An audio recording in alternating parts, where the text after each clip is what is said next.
Assalamualaikum warahmatullahi wabarakatuh. Saya Syarifah Naila Fitri akan membuka pembahasan kelompok pada hari ini mengenai Indonesia pindah ibu kota, pengaruh dan kaitannya dengan hukum, mata kuliah Hukum Agraria dan Properti tahun 2021. Sebelumnya perkenalkan anggota dari kelompok kami, saya sendiri Setiawati, kemudian Andita Putri Resnandia, dan Syarifah Naila Fitri. Sebelum kita membahas lebih lanjut, kita harus mengetahui dulu fakta mengenai pemindahan ibu kota Jakarta.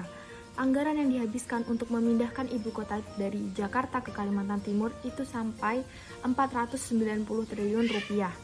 Bahkan Suryadi Jalya Purnama selaku anggota Komisi 5 DPR RI mengingatkan bahwa angka tersebut berpotensi untuk melonjak berkali-kali lipat dari prediksi awal. Realisasinya bisa saja melonjak menjadi 2-3 kali lipat dari 490 triliun rupiah. Poin yang kedua yaitu Jakarta terancam tenggelam dalam 10 tahun mendatang karena perubahan iklim. Nah, pengaruh-pengaruhnya itu, faktor utama tenggelamnya Jakarta yaitu meningkatnya sea level rise atau SLR, menurunnya land subsidence atau LS, dan adanya faktor lokal atau daerah rawa atau dataran rendah.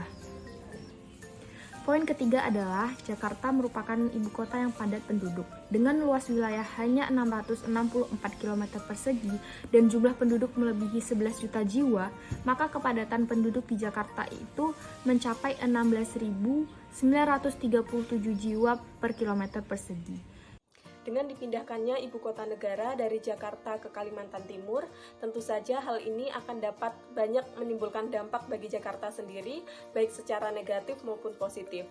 Namun, Jakarta akan terus menjadi kota yang berkembang karena proyek yang sedang dijalankan saat ini akan terus tetap dilanjutkan, seperti pengembangan rel kereta MRT dan LRT, kemudian revitalisasi angkot, dan pembangunan tanggul raksasa di Jakarta untuk penyediaan sumber baru air bersih, dan serta upaya-upaya untuk mengurangi banjir setiap tahunnya akan terus dilaksanakan. Dan hal ini tidak ada kaitannya dengan pemindahan ibu kota negara. Untuk bab tentang perekonomian, apakah Jakarta akan tetap menjadi pusat bisnis dan perekonomian bagi Republik Indonesia?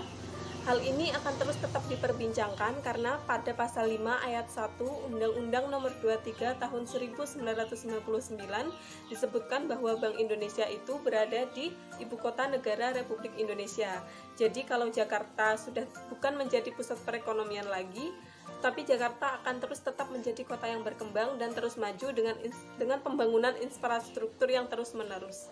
Baik, selanjutnya saya akan menjawab atas pertanyaan bagaimana pendanaan pemindahan ibu kota tersebut, apakah membutuhkan penanaman modal asing ataupun tidak.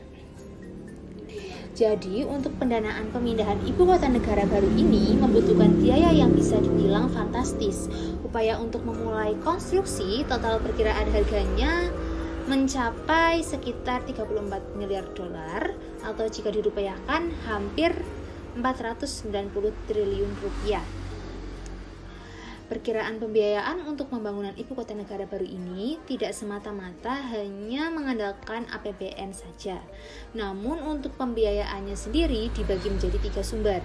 Yang pertama ada melalui APBN, kemudian ada kerjasama pemerintah dengan badan usaha atau yang biasa disingkat dengan KPBU. Selanjutnya juga dari pendanaan swasta. Jenis sumber pendanaan yang dapat digunakan dalam pemindahan ibu kota negara ini salah satunya adalah dari penanaman modal asing. Sehingga dalam proyek negara ini membutuhkan penanaman modal asing untuk membantu pembiayaannya. Selain itu, sumber pendanaan lain juga terdapat dari penanaman modal dalam negeri, kemudian ada investor pasar modal, pinjaman dari perbankan asing ataupun dalam negeri, serta obligasi korporasi yaitu asuransi, kemudian ada dana pensiun, serta reksadana. Baik, sekian pemaparan dari kelompok kami. Semoga teman-teman semua paham atas apa yang telah kami sampaikan barusan. Terima kasih. Wassalamualaikum warahmatullahi wabarakatuh.